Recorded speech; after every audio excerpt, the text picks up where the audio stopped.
성도 여러분 반갑습니다. 수요 성경 공부 시작하겠습니다. 함께 부를 찬송은 찬송가 299장 하나님 사랑은, 우리 함께 찬송하시겠습니다.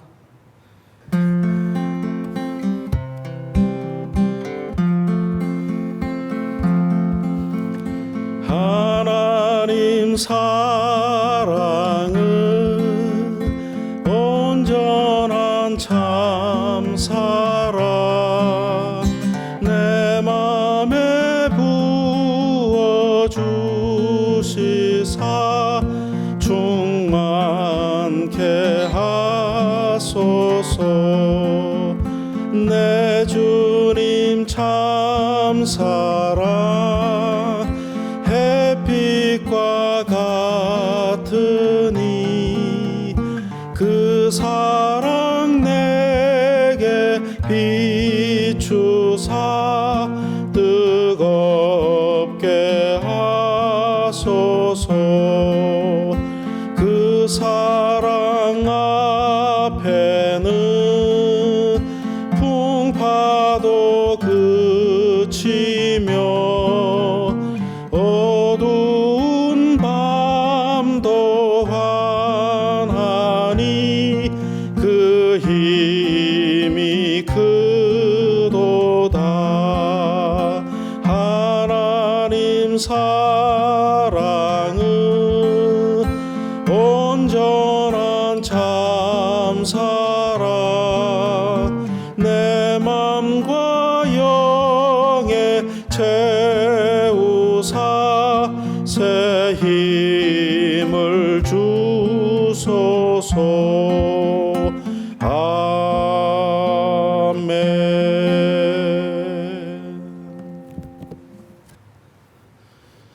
기도드리겠습니다. 하나님 아버지, 은혜를 감사합니다. 하나님의 말씀 속에 우리에게 주시는 그 은혜가 있음을 믿습니다. 하나님의 사랑으로 우리를 지금껏 사랑해 주셨는데, 우리들도 하나님을 진심으로 사랑할 수 있도록 성령께서 우리의 마음을 주장해 주옵소서. 오늘도 하나님 말씀을 함께 배우려고 합니다. 에스겔서를 통해서 우리에게 주시는 말씀을 우리가 배우고, 그 말씀을 통해 하나님의 뜻을 발견하고 우리의 남은 생애 동안에 하나님 뜻대로 살아갈 수 있도록 우리에게 은혜를 베풀어 주시옵소서.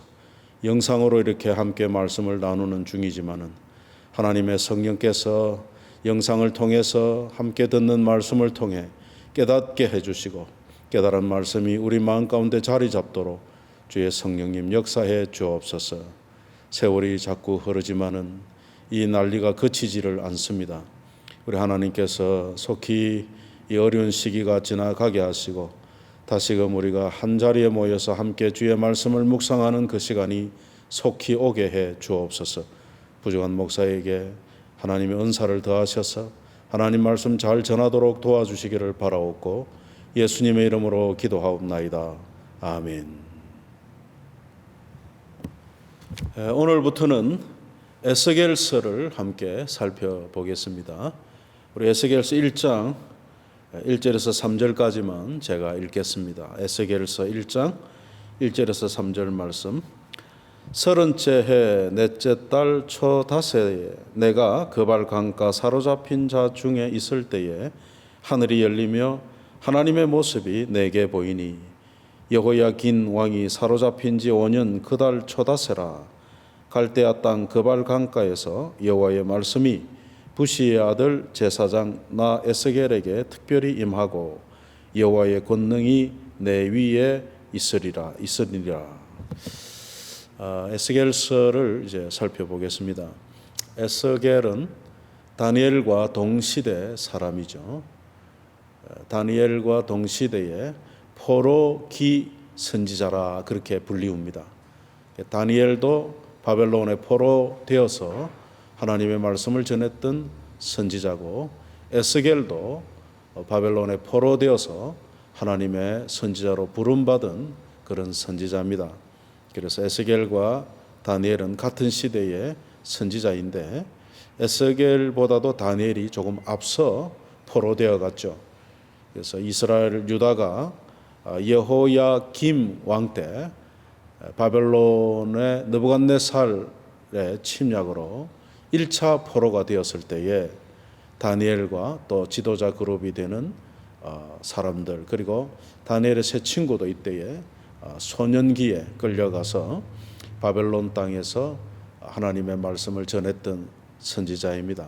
에스겔은 그 여호야김의 아들 여호야긴 왕 때 2차로 바벨론에 포로되어 간 사람 중에 하나입니다. 여호야김 왕이 죽고 여호야긴 왕이 된 지 3개월 만에 느부갓네살이 예루살렘에 쳐들어와서 2차로 왕과 또 지도자 그룹들을 포로하여 갔는데, 그때에 여호야긴과 에스겔 선지자도 이때에 함께 잡혀갔습니다. 그래서 오늘 본문 읽었던 1장 1절에 보면 내가 그 사로잡힌 자 중에 있었다, 그렇게 되어 있죠. 그리고 사로잡힌 지 5년, 여호야긴이 사로잡힌 지 5년 만에 하나님께서 에스겔을 불러서 선지자로 삼으시는 그런 내용이죠. 1장 1절에는 30째 해, 그러니까 30세에 선지자로 부름을 받고, 그 부름 받은 그 해가 사로잡힌 지 5년이니까 에스겔이 한 25살 쯤에 포로되어 간 것을 우리가 유추해 볼 수가 있습니다. 그래서 에스겔이 선지자로 부름을 받는과 동시에 그 소명받는 그 시점이 굉장히 신비롭죠. 바로 환상 가운데 하나님을 배웠게 되는 그런 일이 있었던 것을 여기에 볼 수가 있습니다. 에스겔은 2차 포로가 되었기 때문에 앞으로 3차 포로 시드기야 왕 여호야긴이 잡혀가고 느부갓네살 왕이 여호야긴의 삼촌 되는 시드기야를 왕으로 세웠습니다. 근데 그 시드기야가 6년 동안 바벨론을 조공을 바치고 잘 섬기다가 6년쯤에 배반을 해요. 그래서 결국은 느부갓네살이 시드기야 왕 때 예루살렘에 쳐들어와서 성을 삥 에워싸고 2년 동안 성을 포위하였다가 들어가서 예루살렘 성전도 불태우고 예루살렘 성을 다 무너뜨리는, 결국은 유다가 망하는 그런 일이 있습니다. 그래서 유다가 망하기 전 한 6년 전쯤에 있어 예언되어진 것이죠. 그래서 하나님께서 유다 백성들, 포로지에 있는 유다 백성들을 향하여 에스겔을 통해서 하나님의 뜻을 전하는데, 왜 그렇게 하나님께서 또 한 번 에스겔에게 하나님 뜻을 전하게 하느냐 하면, 유다 백성들이 포로지에 가서 포로가 되었을 때에 절망하는 거예요. 근데 절망만 하는 게 아니고 원망을 한단 말이죠. 하나님의 백성이 이렇게 망할 수가 있냐, 그러면서 자기들이 지은 죄에 대해서는 생각지 않고 하나님께서 자기들을 지키지 않았다고 하는 데 대한 원망만 쏟아놓고, 하나님은 그 포로기를 통해서 죄 있는 이스라엘을 정결케 하고 회개케 하여 하나님의 백성으로 회복하려고 하는 그 뜻이 있는데, 이 유다 백성들이 그걸 모르는 거예요. 모르고 절망하고 그냥 원망하고 그러고 사는 거죠. 그래서 하나님께서 에스겔을 불러다가 하나님의 뜻이 무엇인지를 알게 하는 겁니다. 이 마지막 이 유다의 상황들이 우리가 벌써 살펴보았습니다만, 열왕기하 24장에 가면 하나님께서 유다를 징벌하시려고 하는 그 이유가 나와 있죠. 여러분 열왕기하 24장을 한번 찾아보시죠. 열왕기하 24장 1절부터 보면요, 바벨론이 예루살렘을 쳐들어오게 된 이유가 여기에 있습니다. 24장 열왕기하 24장 1절부터 보면, 여호야김 시대에 바벨론의 왕 느부갓네살이 올라오매 여호야김이 3년간 섬기다가 돌아서 그를 배반하였더니 여호와께서 그의 종 선지자들을 통하여 하신 말씀과 같이 갈대아 부대와 아람의 부대와 모압의 부대와 암몬 자손의 부대를 여호야김에게로 보내 유다를 쳐 멸하려 하시니 이 일이 유다에 임함은 곧 여호와의 말씀대로 그들을 자기 앞에서 물리치고자 하심이니 이는 므낫세의 지은 모든 죄 때문이며 또 그가 무죄한 자의 피를 흘려 그의 피가 예루살렘에 가득하게 하였음이라. 여호와께서 사하시기를 절개하지 아니하시니라. 우상숭배와 또 약한 자들을 억압하는 악을 행한 그 유다에 대해서 하나님께서 징벌하시기 위하여 바벨론이라고 하는 채찍을 도구를 쓰시는데, 여기에 대해서 유다가 회개하고 우리가 잘못했습니다, 하나님의 법을 어겼습니다 하고 나와야 되는데 그렇게 안 나오고 우리가 무슨 잘못을 했습니까 하고 오히려 하나님께 대해서 대드는 그런 내용들이 이제 이 유다 말미에 있는 거예요. 그래서 하나님께서 바벨론을 통해서 3번이나 그들을 포로 되게 하시고 또 마지막에는 시드기야 왕으로 유다가 완전히 망하게 되는 그런 일이 있는 것이죠.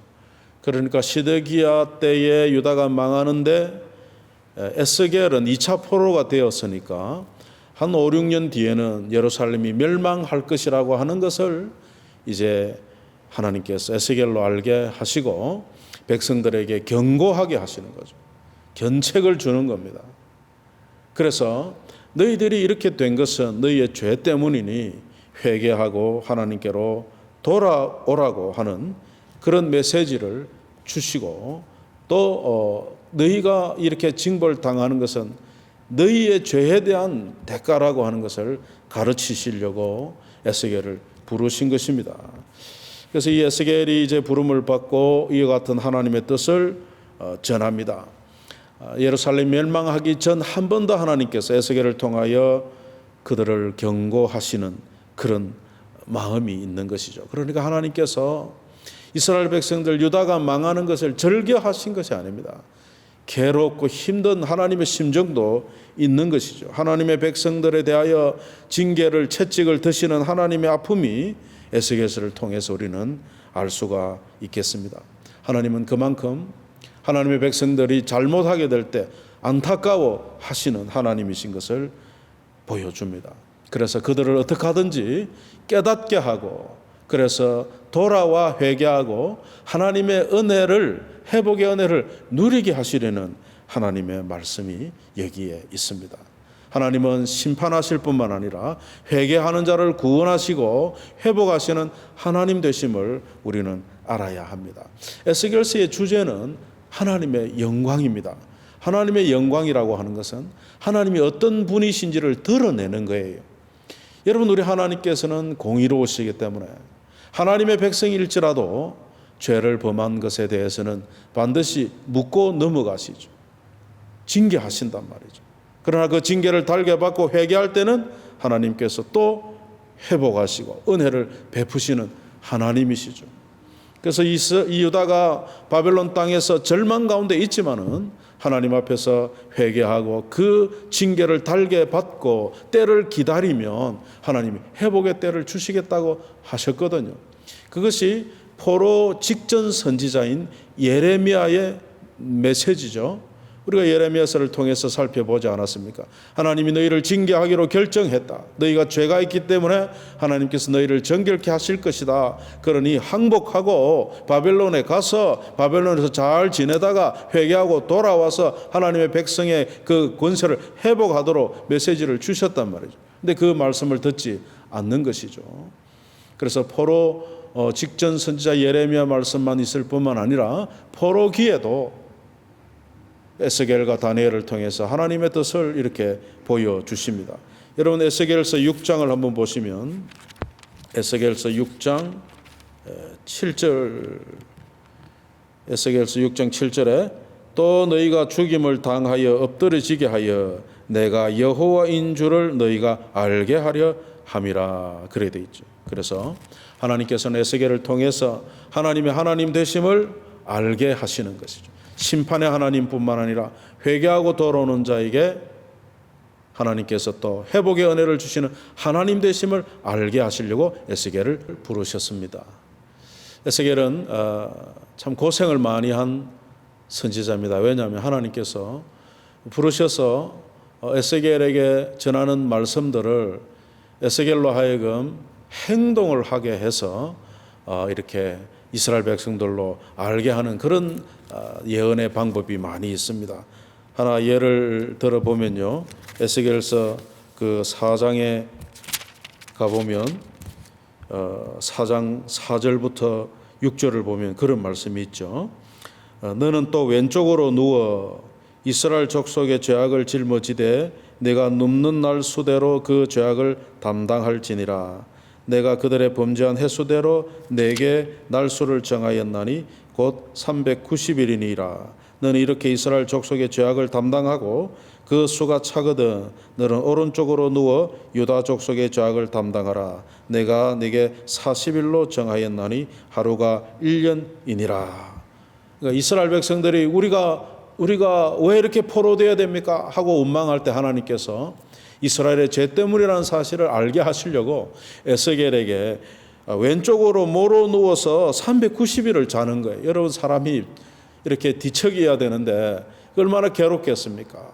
또 오른쪽 모로 누워서는 40일을 또 누워 자게 하면서 이런 행동을 통해서 이스라엘에게 뭔가를 하나님께서 깨닫게 하시려는 그런 내용들이 있습니다. 그래서 참 에스겔이 고생을 많이 합니다.